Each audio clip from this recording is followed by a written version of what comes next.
Donc on va arrêter de mentir, on va arrêter de tourner autour du pot. Les gens ont très bien compris de quoi il s'agissait, ils ont très bien compris le mépris du gouvernement et le manque total de compassion et d'humanité.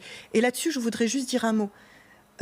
Vous savez, samedi, sur ce plateau, je vous ai parlé d'un gilet jaune de Manu qui a été éborgné. Oui, on en a beaucoup parlé. Vous en avez cette parlé. semaine. Vous en avez parlé, mais moi je voudrais en reparler parce que ce jeune homme, aujourd'hui, il est dans la plus grande difficulté. Emmanuel Macron n'a eu aucun mot pour lui. Aucun.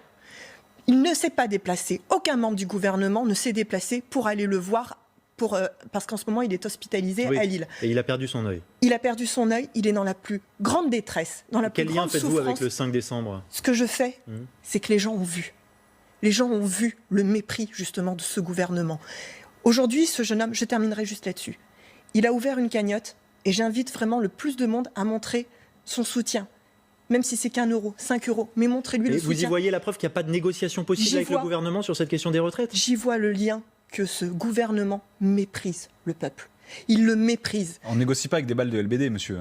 Et on ne négocie pas en insultant en permanence ceux qui protestent et ceux qui manifestent. En Paris, cher monsieur. Parce que vous dites que ce gilet jaune a saccagé. À monsieur Lucas, dites-le. Non. Est-ce que vous condamnez la violence? Est-ce que vous condamnez la violence? La violence, quelle qu'elle soit, je la condamnerai toujours. Est-ce que vous apportez votre soutien aujourd'hui à Manu, à ce jeune homme?